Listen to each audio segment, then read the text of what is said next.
On the grasslands of northern China, nothing stays in one place for long. The grass changes, the wind shifts, and animals move in response. For Mongolian herders, life is not built on fixed land, but on movement. The question is not where to stay, but when to move, and how far. This is the story of a system where survival depends not on controlling the land, but on following it. Mongolian communities in northern China live across vast grassland regions, especially in Inner Mongolia. Unlike settled agricultural societies, traditional life here is based on herding livestock, such as sheep, goats, cattle, and horses. The grassland is not uniform. Its quality changes with season, rainfall, and usage. Because of this, herders do not rely on a single location. Instead, they move animals between grazing areas over time. This creates a system based on mobility. Land is not owned in the same way as farmland. Instead, it is used in rotation to prevent overgrazing and allow recovery. Livestock are both assets and responsibilities. They provide food, income, and materials, but they also require careful management. Overgrazing can damage land, while underutilization reduces productivity. Because of this, Mongolian herding developed as a balanced system, managing both animals and land over time. For Mongolian herders, grazing is not random movement. It is planned. Herders observe grass height, density, and moisture levels. These indicators help determine when a grazing area is ready to be used and when it should be left to recover. Seasonal patterns are critical. In warmer months, animals are moved more frequently to prevent overuse of any one area. In colder months, movement is reduced, and herders rely more on stored resources. Timing affects both land and animals. Moving too early can reduce grazing efficiency. Moving too late can damage grass and affect future growth. Families often coordinate grazing decisions across nearby groups. Because land conditions are shared, individual decisions can have collective consequences. Children learn this system gradually. They observe how adults evaluate land conditions and adjust movement patterns. Over time, this builds a practical understanding of resource management. Livestock management involves constant monitoring. Animals must be kept healthy, protected from weather, and guided to suitable grazing areas.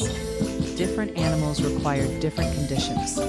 Sheep and goats, for example, graze differently and impact land in different ways. Herders must also plan for risk. Weather changes can affect food availability. Harsh winters can reduce livestock survival rates. To reduce risk, herders adjust herd size, store feed when possible, and diversify animal types. This spreads risk across multiple factors. Decisions are made based on both current conditions and past experience. Herders compare what they see with what they remember, adjusting strategies accordingly. This creates a dynamic system, one that responds to change rather than following fixed rules. For older herders, the key concept is balance. They emphasize that grassland has limits.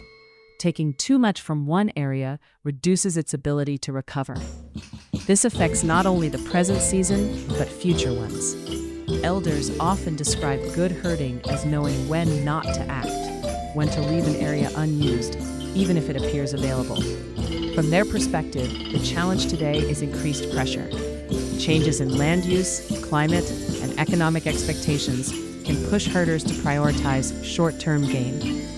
What they try to pass down is not only technique, but restraint, understanding that sustainability requires limits. Alten is a Mongolian herder in his early 30s.